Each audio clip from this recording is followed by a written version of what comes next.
오늘 주시는 말씀은 로마서 12장 1절부터 2절까지 말씀을 보겠습니다. 신약성경 로마서 12장 1절과 2절 말씀을 봉독하겠습니다. 제가 가지고 있는 성경으로 257페이지 쪽에 있고요. 어떤 성경은 336페이지 쪽에 있을 것입니다. 참고하시길 바랍니다. 제가 말씀을 봉독하겠습니다. 그러므로 형제들아, 내가 하나님의 모든 자비하심으로 너희를 권하노니 너희 몸을 하나님이 기뻐하시는 거룩한 산 제물로 드리라. 이는 너희가 드릴 영적 예배니라. 너희는 이 세대를 본받지 말고 오직 마음을 새롭게 함으로 변화를 받아 하나님의 선하시고 기뻐하시고 온전하신 뜻이 무엇인지 분별하도록 하라. 아멘. 아멘. 제가 2차 접종을 마쳤거든요. 다음 주 화요일 날 2주가 되는 날이라서 다음 주부터는 앞에 있는 이 판을 제거하고 그리고 예배를 인도하겠습니다. 오늘까지만 이게 지금 영상으로 나갈 때 이렇게 얼굴이 비치고 해서 굉장히 불편하다는 그런 피드백이 많은데 오늘까지만 판을 앞에 놓고 예배 드리고요.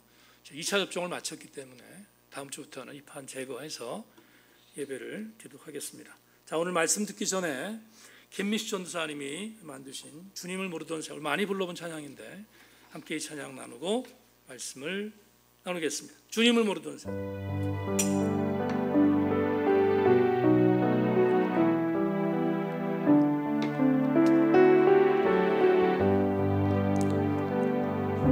주님을 모르던 세월 방황하던 내요.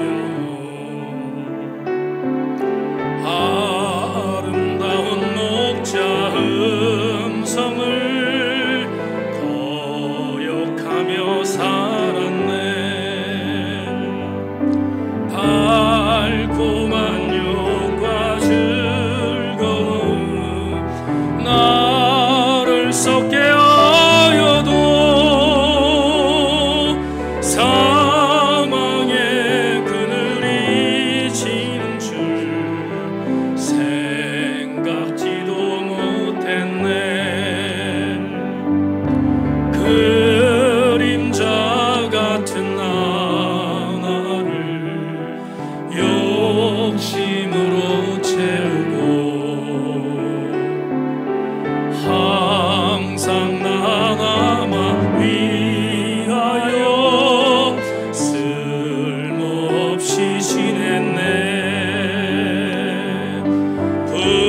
분토만도 못한 소욕이 어찌 그리 중했나. 오 주여 용서해 주소서. 머리 조아립니다. 부드러운 주님의 손길 나를 어루만질 때 육신으로 살던 세상은 흔적 없이 사라져 더러웠던 나의 옛사람 십자가에 못 박고 성령의 새 옷을 입었네. 주여 나를 보소. 4절 가사를 깊이 시간과 물질과 노력 나의 생명까지도 주님께만 바치렵니다. 나를 받아주소서. 좁은 이 길 모두 걸은 후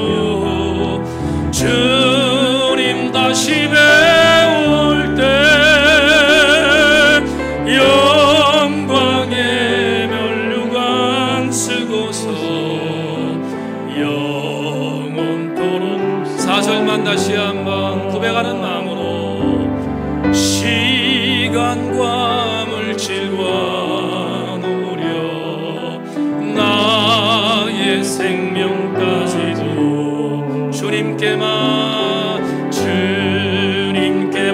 바치렵니다. 나를 받아주소매 좁은 이 길 모두 걸으니 주님 다시 배울 때 영광의 면류관 쓰고서 영원토록 살리라. 대중가요 가수로 세속적인 영광에 빠져 있다가 회심한 뒤 김미식 전사님이 이 곡을 썼습니다. 4절 가사처럼 좁은 이 길 모두 걸은 후 주님 다시 배울 때 영광의 면류관 쓰고 영원토록 살겠다는 고백이 오늘 말씀을 듣고 난 뒤에 우리 2부 예배 참석한 그리고 줌으로 예배 드리는 교우들의 동일한 신앙 고백이 되게 하여 주시옵소서. 가슴 뜨거워지는 시간 되기를 소망하고 예수 그리스도 이름으로 기도하옵나이다. 아멘. 말씀에 기대를 거십시다. 한번 인사합시다. 말씀에 기대를 거십시다. 네. 오늘 여러분과 나눌 말씀의 제목은 당신의 삶에 예배가 있습니까? 한번 따라합시다. 당신의 삶에 예배가 있습니까? 네, 이런 제목을 갖고 여러분과 함께 말씀의 은혜를 나누겠습니다. 오늘 설교 원고가 다른 주에 비해서 한 2장 정도 더 많아서 설교를 좀 요약하면서 여러분들에게 설교를 해야 될 것 같습니다. 집중력을 잘 발휘해 주시기를 부탁합니다. 지난주 휴가처에서 재충전의 시간을 갖고 다시 올라왔습니다. 휴가초에 2권의 책을 가지고 올라갔는데 첫 번째 책이 세계적인 정신과 전문의인 스카펙이라는 의사가 쓴 아직도 가야 할 길이라는 책을 가지고 올라갔습니다. 제가 대학원에서 공부할 때 이 스카펙의 책을 통해서 논문도 썼던 기억이 있어서 이 책을 정말 좋아하는 책 중에 하나인데 스카펙의 오늘 소개할 한 글을 여러분에게 읽어드리면서 설교를 시작하겠습니다.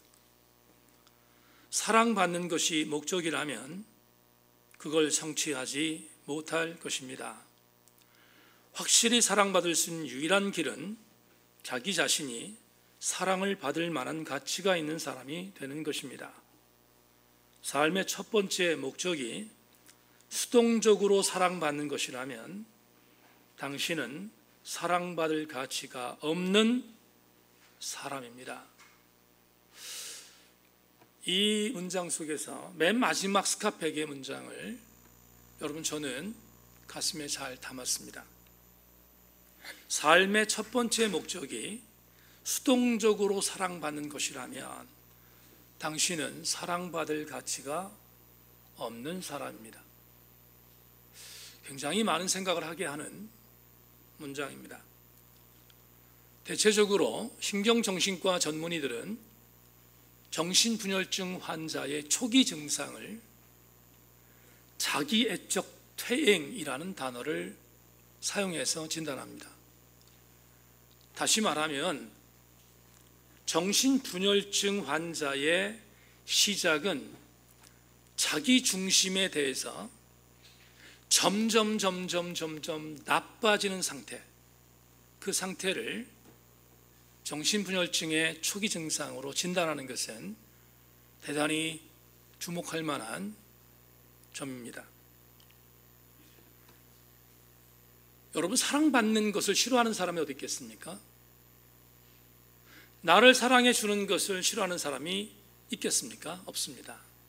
문제는 삶의 목적이 사랑받는 것만이 목적이라면 그건 정신병이라는 것입니다.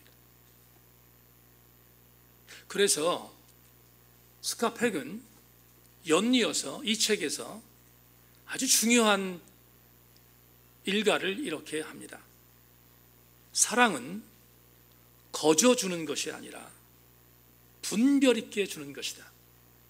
동시에 분별 있게 주지 않는 것이다. 굉장히 정말 여러분 주목할 만한 교훈이지 않습니까? 왜 오늘 여러분에게 스카펙의 이야기를 전제하며 설교를 시작하는지를 설명하겠습니다. 신앙생활에도 적용하면 대단히 큰 공부가 되겠다고 생각했기 때문입니다. 여러분이 신앙생활 하기 위해서 첫 번째 교회를 나왔을 때를 회상해 보십시다. 다 다르겠지만 내가 교회에서 신앙생활을 하겠다고 결단하며 나왔던 첫 번째 때를 여러분 회상해 보십시다. 그때 거의 대동소이하게 이런 목적 때문에 신앙생활을 시작했습니다. 예수 믿으면 내가 잘 되니까, 예수 믿으면 내가 건강하니까, 예수 믿으면 심지어 부자 될 수 있으니까, 이렇게 신앙생활을 시작했습니다. 옛날에 제가 진해에서 목회할 때 어떤 집사님 한 분은 이렇게 고백했던 기억도 생생합니다. 목사님, 제가 교회에 나와서 신앙생활을 하는 이유는 내 남편과 자녀들이 1등이 되도록 만들기 위해서입니다. 정말 생생히 기억하는 집사님의 말이었습니다. 곰곰이 생각해 보면 비난할 수 없는 일입니다. 왜냐하면 신앙의 초창기 때 누구든지 그렇게 신앙생활을 시작했기 때문입니다. 전제했습니다. 신앙의 초창기 때입니다. 신앙생활을 맨 처음에 시작할 때 살아계신 하나님을 믿고 내가 이분을 믿으면 영적으로 깊은 영성에 침잠하게 되고 그래서 나는 하나님의 나라에 부름받는 사람이 될 것이다 라고 믿고 신앙생활한 사람이 과연 얼마나 되겠습니까? 거의 없습니다. 신앙생활 초기에 때는 이렇게 내 중심적인 신앙생활을 하는 것은 너무나도 당연합니다. 마땅합니다. 제가 이번에 동해안 쪽에서 휴가를 보내고 왔는데 한날 아내와 함께 여러분 잘 아는 낙산사를 다녀왔습니다. 무슨 목사가 절 갔다 왔다고 그렇게 생각할지 모르겠지만 그냥 관광차 다녀왔습니다. 너무 유명한 절이기 때문에 그 절을 이렇게 관광하는데 그 절에서 리본으로 소원 성취를 하는 그런 문구를 써서 쫙 달게 만들어 놓은 그런 행사들을 하고 있습니다. 호기심이 있어서 아내와 함께 이렇게 걷다가 그 리본에 기록되어 있는 문구들을 제가 스쳐가면서 이렇게 봤습니다. 굉장히 어마어마한 사람들이 썼으니까 그건 불교 신자이든 불교 신자가 아닌 사람이든 상관없습니다. 그렇게 썼을 것이기 때문에 엄청난 리본이 이렇게 쫙 게재되어 있는 것을 보았습니다. 그 중에서 제가 눈으로 봤던 가장 많은 소원의 문구를 여러분들에게 잠깐 소개하겠습니다. 수능 대박, 로또 대박, 부자 되게 해주세요, 암 고치게 해주세요, 예쁜 여자 만나게 해주세요, 사업 잘 되게 해주세요, 만수무강 등등이었습니다. 제가 아내하고 농담 한번 했습니다. 여보, 우리도 쓰자. 세인교회 부흥시켜 주옵소서. 이렇게 한번 써보자 농담했는데, 근데 제가 보았던 문구 중에서 특별히 눈에 떴던 게 하나 있습니다.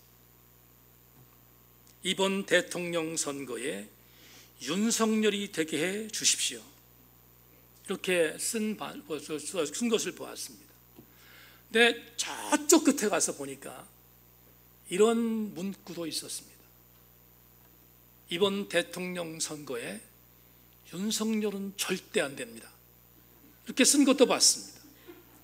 생각했습니다. 부처님 무지하게 헷갈리겠다. 한번 생각해 보십시다. 수능 대박, 로또 대박, 예쁜 여자 만나게 해주십시오 등등등, 모두 다 한 가지 공통점이 있습니다. 나에게 유익이 되는 기도입니다. 충분히 동의합니다. 특별히 불교적 영성을 갖고 있는 이판적인 영성이라면 이렇게 쓸 리도 없겠지만, 사판적인 외형을 갖고 있는 신자들이라면 뭐 얼마든지 이렇게 쓸 수 있다고 저는 생각합니다. 그런데 이제 적용하겠습니다. 우리는 어떻습니까? 신앙생활을 시작한 지 얼마 안 된 사람이 수능 잘 되게 해주십시오라고 우리도 지금 기도하잖아요. 또 로또가 대박되게 해주십시오라고 기도하지 않습니까? 그런데 전제가 있습니다. 신앙의 초보적 단계 때는 그게 이해가 됩니다.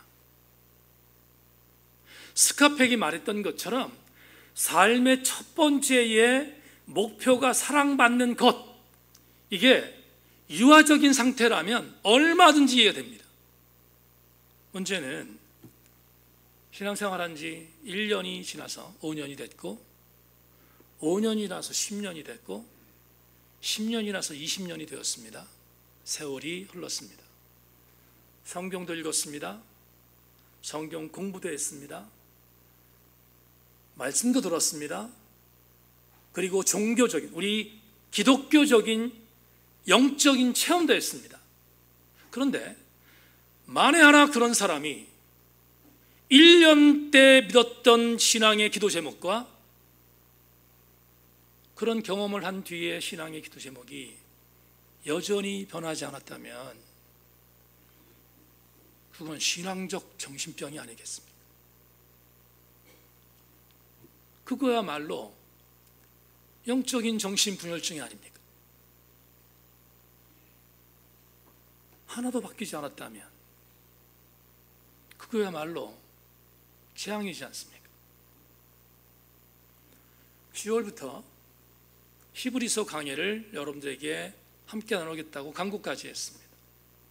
그때 가서 히브리서 강해를 통하여 더 세밀히 함께 공부하겠지만, 이걸 너무 잘 알았던 히브리서 기자는 히브리서 6장 1절로 2절에서 그래서 이렇게, 그런 초보적인 신자들을 향하여 이렇게 권면하고 있습니다. 히브리서 6장 1절로 2절, 그러므로 우리가 그리스도의 도의 초보를 버리고 죽은 행실을 회개함과 하나님께 대한 신앙과 세례들과 안수와 죽은 자의 부활과 영원한 심판에 관한 교훈의 털을 다시 닦지 말고 완전한 대로 나아갈지니라. 여러분, 히브리서가 어렵습니다. 이해할 수 있는 내용이 한계가 있을 것입니다. 10월부터 진행되어지는 히브리서 강의를 통하여 이 부분을 세밀히 말씀드리겠지만, 오늘은 요즘 피터슨이 쓴 메시지를 통하여 이게 무슨 문장인지를 여러분들 읽어드리겠습니다. 그러므로 유치원생 수준으로 그리스도를 그리는 데서 벗어나 멋진 작품을 만드십시오. 그리스도 안에서 무럭무럭 자라가십시오.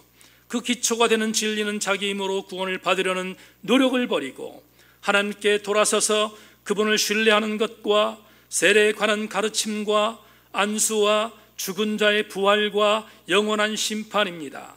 하나님께서 도와주시면 우리는 이 모든 진리를 충실하게 붙들 수 있을 것입니다. 그러니 계속 나아가십시오. 히브리서 기자가 뭐라고 권면합니까? 자라라고 우리에게 권면하잖아요. 성장하라고 권면하고 있잖아요. 신앙의 초보적인 유치원 단계에서 머물지 말라고 우리에게 권면하고 있지 않습니까? 그런데도 우리는 왜 자기 중심적 신앙에서 벗어나지 못할까? 왜 우리는 신앙의 초보적인 신앙에서 한 발도 뛰지 않고 있는가?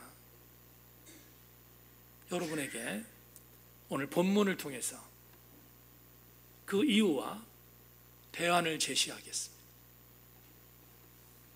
오늘 본문 로마서 12장 1절은 우리에게 바로 이 부분을 해결할 수 있는 굉장히 중요한 은혜를 줍니다. 여러분 아시는 것처럼 로마서 1장부터 16장까지 사도 바울이 교리서라고 하는 엄청난 서신을 써서 그래서 로마에서 신앙생활하고 있는 그리스도인들에게 편지했습니다. 로마서는 1장부터 11장까지가 교리입니다. 예수를 어떻게 믿어야 되지?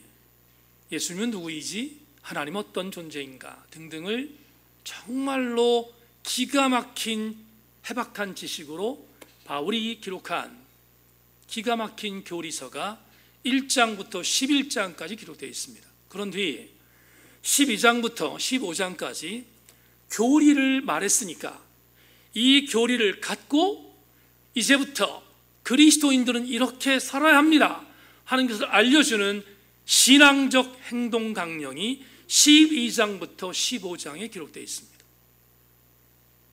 그런데 마지막 16장은 이렇게 깨달아 안 그리스도인 공동체가 서로 문안하는 문안의 메시지가 16장에 기록되어서 마무리되고 있습니다. 어떤 신학자는 이렇게까지 말했습니다. 만에 하나 로마서 1장부터 11장까지가 없었다면 기독교는 존재하지 않았을 것이다. 저도 어느 정도 동의합니다. 그만큼 로마서 1장부터 11장은 기가 막힌 교리서입니다. 그런데 문제는 이어지는 12장입니다. 오늘 12장 1절을 보면 1절을 이어주는 단어가 그러므로입니다.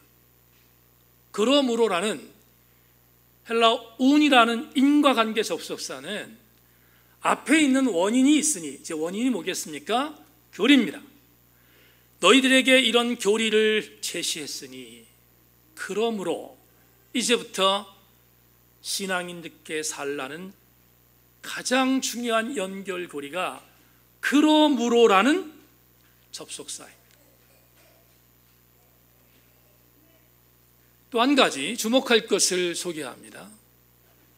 이렇게 아름다운 서신을 바울이 누구에게 썼는가입니다. 아시는 것처럼 로마서는 로마라고 하는 대도시에 살고 있었던 로마 시민에게 쓴 글이 아닙니다. 로마서는 철저하게 로마에 살고 있었던 그리스도인들에게 보낸 편지입니다.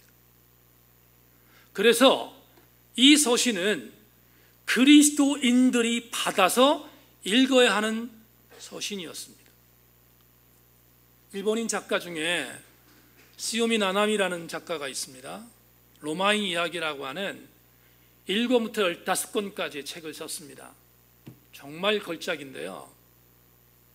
그 걸작의 모든 부분을 한 문장으로 만든다면 시오미 나나미는 이렇게 말합니다. 로마는 절대로 그대로 세워지지 않은 나라다. 다시 말하면 무언가가 있었다는 거예요. 로마에. 그 무언가는 에둘렀지만 시오미 나나미의 이야기에 의하면 힘이었습니다. 당시에 팍스 로마나라는 말을 이 로마에서 슬로건으로 내세웠습니다. 팍스 로마나라는 말은 번역하면 로마를 통한 평화입니다. 여러분, 우리가 많이 들었던 문장 중에 팍스 아메리카나라는 말이 있지 않습니까? 이 말은 미국을 통한 평화라는 뜻입니다. 근데 팍스 아메리카나나 팍스 로마나는 거짓된 평화입니다. 왜냐하면 미국이나 로마의 힘에 굴복한 자만이 얻을 수 있는 평화입니다. 그러면 이게 어떻게 진짜 평화입니까? 이건 폭력이잖아요. 로마는 갖고 있는 힘으로 인하여, 군사력으로 인하여 모든 주변 국가들을 점령했습니다. 그리고 그 점령에 복종하는 사람들에게 보호함을 주었습니다. 그게 팍스 로마나입니다. 만에 하나 조금이라도 로마의 권력에 항거하면 죽음 이외에 아무것도 없습니다. 호익 교수는 당시에 팍스 로마나의 실체를 이렇게 본인의 책에서 고발합니다. 그대 로마인이여, 힘으로 나를 다스려 한다는 것을 잊지 말라. 평화의 길을 부거하고 정복된 자를 살려주고 거만한 자들을 짓밟는 것이 그대에게 맡겨진 일이다. 용서가 없습니다. 이게 어떻게 평화입니까? 거짓 평화지. 이러다 보니 로마라는 시는 힘이 있었기에 무소불위의 힘을 갖고 막 살았습니다. 랜덤으로 살았습니다. 힘만 있으면 되는 것입니다. 종교, 도덕, 윤리. 표면적으로는 말했을 수 있지만 지키지 않습니다. 로마라고 하는 시에 동성애가 가장 들끓었고, 로마라는 시에 인권은 완전히 짓밟혔고, 로마라는 시에 수많은 사람들이 정의와 공의를 상실하고 살았습니다. 왜냐하면 1%만이 지배계층이었기 때문입니다. 99%는 짓눌리며 살았습니다. 그러다 보니 지배하는 세력들은 막 살 수 있었습니다. 대단히 유감스러운 것은 이렇게 로마를 휘감고 있었던 세속적인 흐름이 로마 교회에도 영향을 주었다는 것입니다. 로마에 세워진 교회 안에 그리스도인들이 있지 않습니까? 근데 이 그리스도인들도 똑같이 로마의 세속화에 물들어져 가고 있는 경향이 있었습니다. 바울은 묵과할 수 없는 일이었습니다.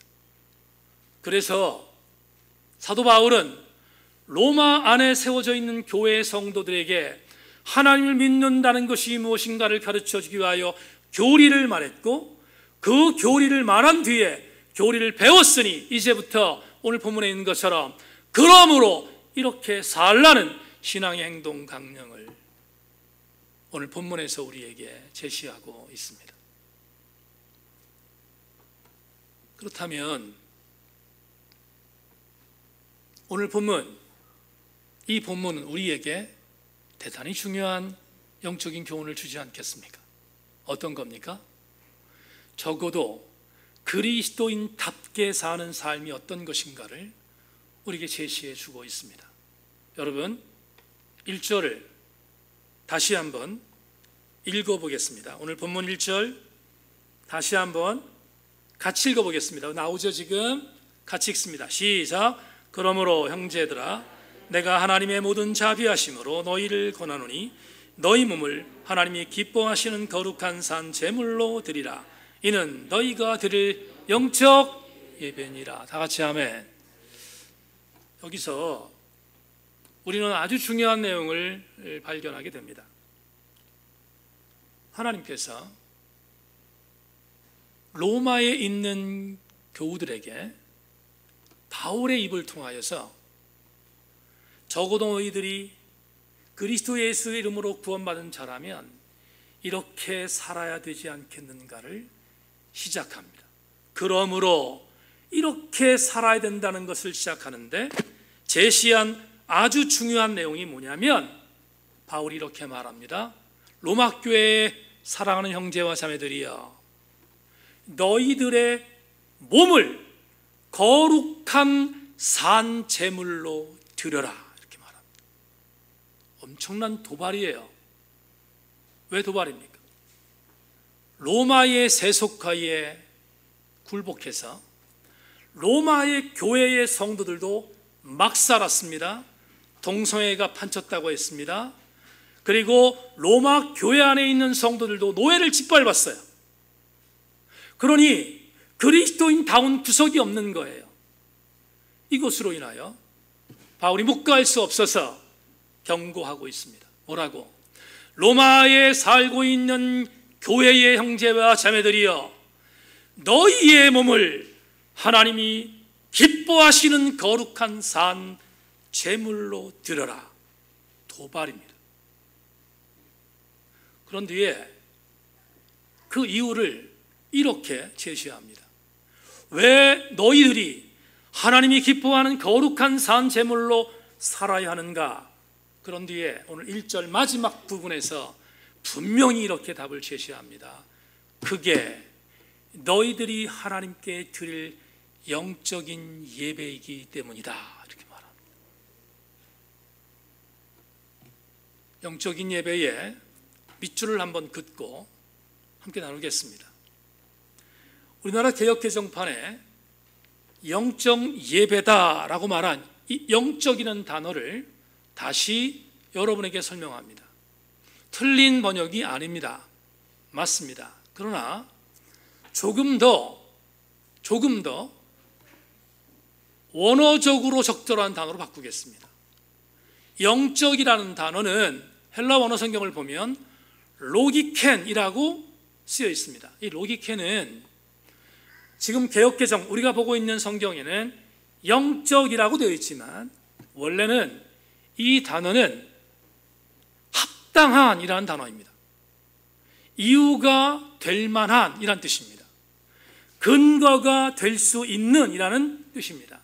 그러니까 사실은 영적 예배라는 단어를 어떻게 바꿔야 되는가? 우리나라에 번역된 성경 중에 표준 세번역 성경이 이 단어를 가장 원어적으로 가깝게 번역했습니다. 읽어드리겠습니다. 그리스도 안에서 새로운 생활을 하는 형제 자매 여러분, 그러므로 나는 하나님의 자비하심을 힘입어 여러분에게 권합니다. 여러분의 몸을 하나님이 기뻐하실 거룩한 산 제물로 드리십시오. 이것이 여러분이 드릴, 따라합시다, 합당한 예배. 그렇습니다. 합당한 예배입니다. 왜 제가 오늘 이 합당한 예배라는 단어를 강조하는지를 여러분께 설명하겠습니다. 성도가 하나님이 기뻐하시는 거룩한 산 제물로 드리는 합당한 예배가 무엇일까에 대한 답이 오늘 설교 제목입니다. 새인교회 지체 여러분, 하나님께서 여러분들이 정말 내 마음에 맞아 라고 칭찬하시며 격려하는 거룩한 산 제물로 드리는 합당한 예배를 드리려면 그 예배는 여러분의 삶으로 드리는 예배여야 합니다. 삶으로 드리는 예배, 그것이 합당한 예배, 로기켄 예배입니다. 그렇다면 삶으로 드리는 예배가 무엇인가 추적해야 되지 않겠습니까? 너무 감사하게 피상적으로 삶으로 합당한 예배를 드리라고 가르친 것만이 아니라 사도 바울은 오늘 본문에서 분명히 세 가지를 제시합니다. 이 세 가지를 드리는 것, 이게 합당한 삶으로 드리는 예배임을 우리에게 답으로 제시합니다. 본문 2절이 이것을 우리에게 가르쳐 주고 있습니다. 2절 자막을 보십시오. 너희는 이 세대를 본받지 말고 오직 마음을 새롭게 함으로 변화를 받아 하나님의 선하시고 기뻐하시고 온전하신 뜻이 무엇인지 분별하도록 하라. 세 가지가 나왔습니다. 오늘 사도 바울이 우리의 삶으로 드리는 합당한 예배는 세 가지입니다. 첫째, 이 세대를 본받지 않는 삶. 둘째, 변화를 날마다 경험하는 삶. 셋째, 하나님의 뜻이 무엇인지를 온전히 분별하는 삶. 이 세 가지가 바로 하나님 앞에 우리가 삶으로 드리는 예배임을 바울이 우리에게 가르쳐 주고 있습니다.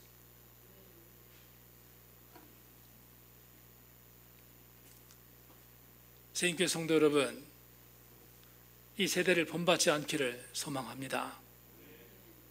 세인교회 교우 여러분, 날마다 변화되는 삶을 살기를 주의 이름으로 소망합니다. 세인교회 지체 여러분, 하나님의 뜻이 무엇인지를 분별할 수 있는 분별의 능력이 여러분들에게 있기를 주의 이름으로 축원합니다. 이게 바로 오늘 우리에게 제시하시는 사도 바울을 통한 권면입니다. 그렇다면 세대를 본받지 않는 삶이 뭘까? 세대를 본받지 않는 삶, 이게 뭘까? 좋은 예가 있어서 성경적인 근거를 하나 제시하겠습니다. 사도행전 11장 26절을 자막을 통해서 보십시오. 만남에 안디옥에 데리고 와서 둘이 교회 1년간 모여 있어 큰 무리를 가르쳤고 제자들이 안디옥에서 비로소 그리스도인이라 일컬음을 받게 되었더라. 여러분 잘 아시는 것처럼 수리아 안디옥이라는 지역에 세워졌던 안디옥 교회, 이방 교회의 근거지였던 소개를 바울이 한 것입니다. 자, 1부 예배 때 이런 예를 들었으니까 2부 예배 때도 이 사도행전 11장 26절을 예를 드리기 위해서 제가 좀 나이브하게 여러분에게 제시하겠습니다.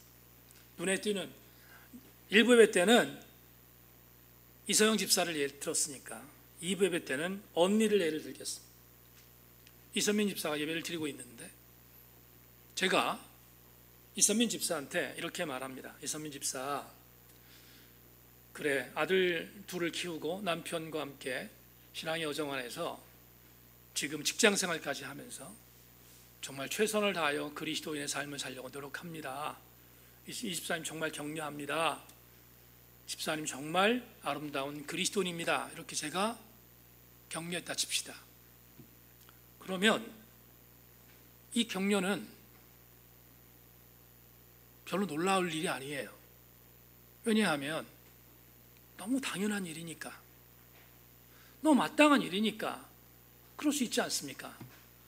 담임 목사가 교회 안에서 신앙생활을 열심히 감당하는 집사님에게 당신 정말 아름다운 그리스도인입니다 칭찬하는 것은 너무 루틴한 일이고 너무 당연한 일이고 또 마땅히 그렇게 살아야 하는 것입니다. 그런데 만에 하나 이선민 집사에게 근무하는 회사에서 이선민 집사가 신앙생활을 하는 걸 아니까 그 근무하는 동료 중에 한 명이 이렇게 말했다 칩시다. 이선민 집사님은 교회에서만 집사가 아니고 직장에서도 정말 모범이 되는 그리스도인다운 삶을 사는 직장인입니다. 인정했습니다. 당신을 보면 교회 나가고 싶습니다. 이렇게까지 말했다 칩시다. 그럴 때 세상 밖에 있는 동료가 이선민 집사에게 그렇게 칭찬했다면 이건 급이 다른 거예요.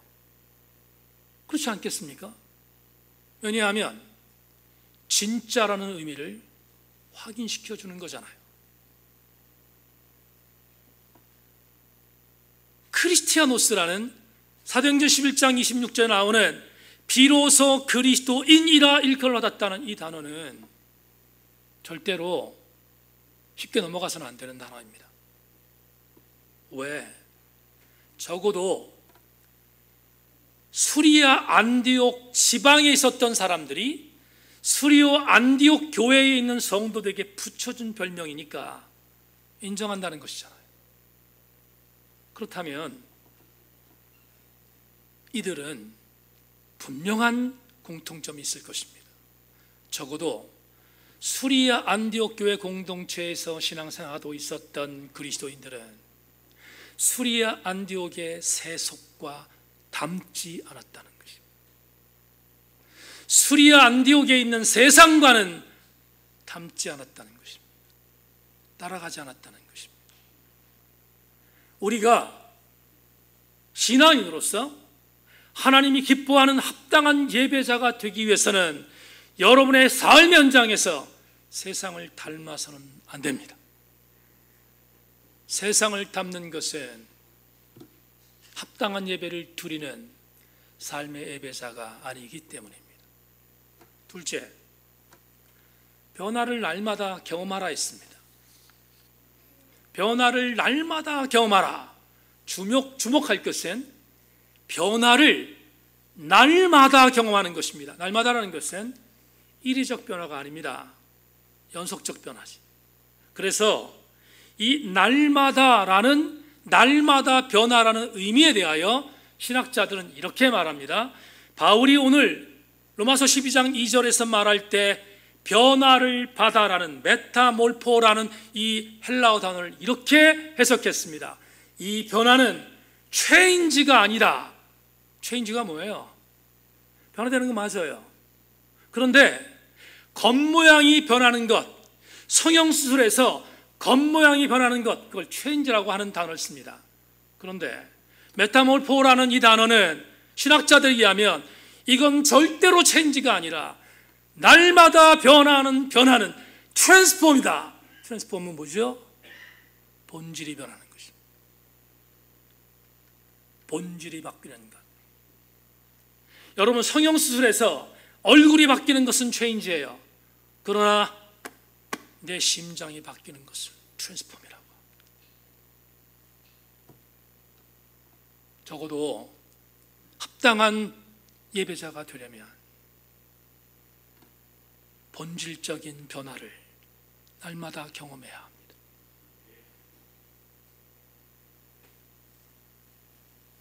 저는 요한복음 4장에 있는 한 여인을 소개하는데 주저하지 않습니다. 5명의 남편에게 버림받았던 여자, 지금 살고 있는 6번째 남편과도 별로 행복하지 않은 여자, 그 여자가 사마리아 수가성에 있는 야곱의 우물가로 물을 길러 나왔습니다. 예수님께서 그녀를 만나 주었죠. 그런 뒤에 그녀가 예수님을 만나고 나서 행했던 후발적인 액션이 이렇게 기록되어 있습니다.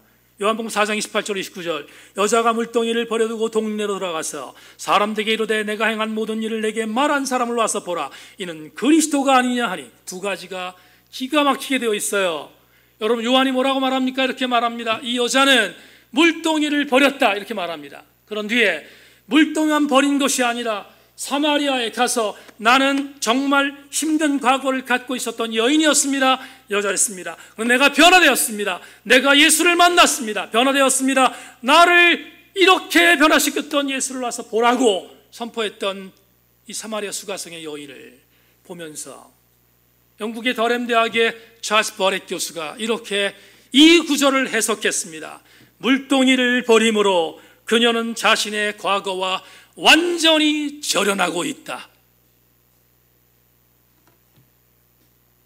물동이를 버리면 체인지입니다. 그러나 물동이를 버린 뒤에 사마리아에 들어가서 나를 변화시킨 이 사람을 보라고 말할 때 그 여인은 트랜스폼, 본질이 변한 것입니다. 합당한 예배를 드리는 교우 여러분, 날마다 체인지가 아니라 트랜스폼의 본질적 변화를 경험하는 우리 성도들 되기를 주의 이름으로 축원합니다. 마지막 세 번째, 2절의 마지막 바울이 이렇게 말합니다. 하나님의 뜻을 분별하는 삶을 살라. 하나님의 뜻을 분별하라. 이 분별하는 단어는 도키마조라는 단어의 번역입니다. 이 단어는 내가 진짜라는 것을 증명한다는 것입니다.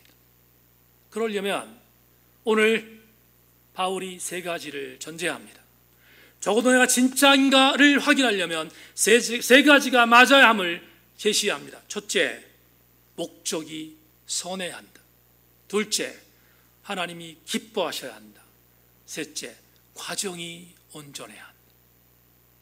이걸 경험하면 우리는 하나님의 뜻을 분별할 수 있는 자가 됨을 바울이 말하고 있습니다. 예를 들고 설교를 마무리하겠습니다.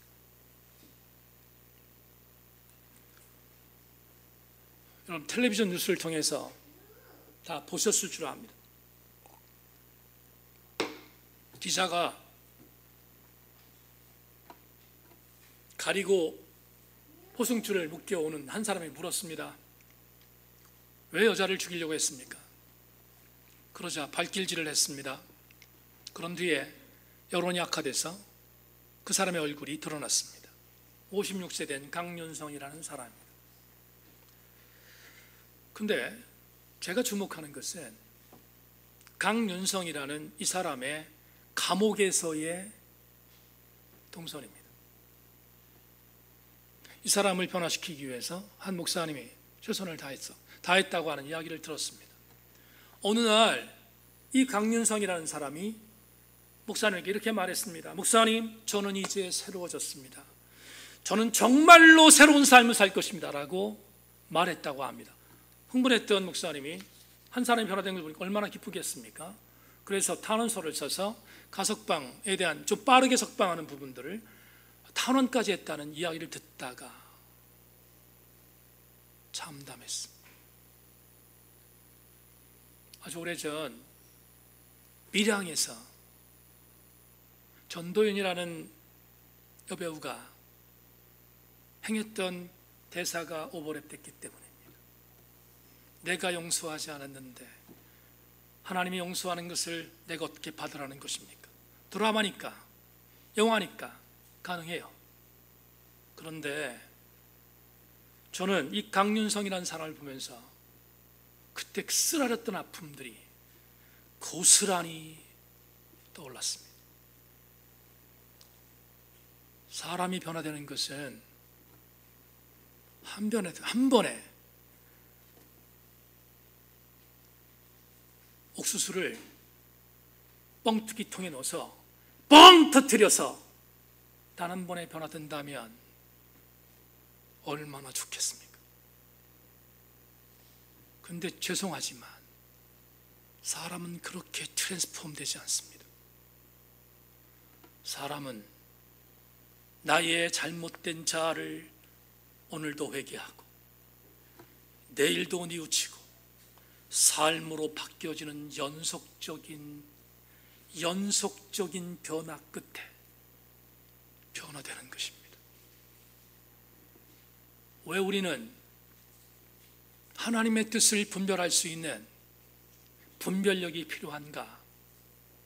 그것은 이 세 가지가 배제된 거짓 변화들이 너무 많기 때문입니다. 2부 예배에 나오신 사랑하는 교우 여러분, 하나님의 뜻을 분별할 수 있도록 여러분의 삶의 행태가 목적이 선하기를 소망하고 하나님이 기뻐하실 수 있는 삶이 되기를 바라며 여러분의 과정 자체가 하나님 앞에 온전할 수 있는 과정이 되기를 주님의 이름으로 소망합니다. 말씀 맺겠습니다.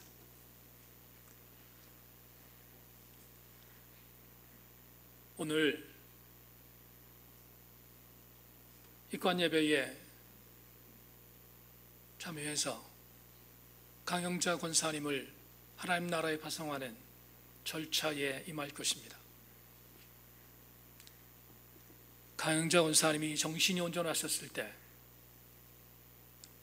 나름대로 신앙의 여정 안에 올인하셨을 때 그 어르신이 했던 말이 저에게 사라지지 않습니다. 목사님, 제 소원은 두 가지입니다. 첫째, 내가 하나님 앞에 아름답게 삶을 마감하는 것이 첫 번째요. 두 번째는 내 자녀들 모두가 예수 믿는 것입니다. 만에 하나 권사님의 신앙 고백이 바뀌었다면 저는 시큰둥했을 것입니다. 강영자 권사님은 건강하셨을 때 우선순위가 바뀌지 않았습니다. 하나님 앞에 먼저 올바르게 서는 것, 당신의 목적이었고, 그 목적 뒤에 두 번째, 내 자녀들의 승리가 두 번째였습니다. 이게 뭘까? 이게 바로 삶으로 드리는 합당한 예배입니다. 모쪼록 이부에 나오신 우리 모든 교우들마다 오늘 로마서 12장 1절로 2절 말씀을 가슴에 새겨 새인교회 예배당에서만 예배를 드리는 자들이 아니라 여러분의 삶의 현장에서 삶으로 예배드리는 우리 모든 교우들 다 되기를 주의 이름으로 소망합니다. 하나님 감사합니다. 오늘 주의 말씀을 묵상하며 나누었습니다. 질문을 던져봅니다. 당신의 삶에는 예배가 있습니까? 삶으로 드리는 예배를 묻고 계신 하나님 앞에서 오늘 결단케 해주시되, 주님, 로마서 12장 1절로 2절 말씀대로 삶의 예배를 드리겠습니다 결심하는 우리 모든 교우들 되게 하여 주시옵소서. 하나님의 은혜를 기대하며 예수 그리스도의 이름으로 간절히 기도 올리옵나이다. 아멘.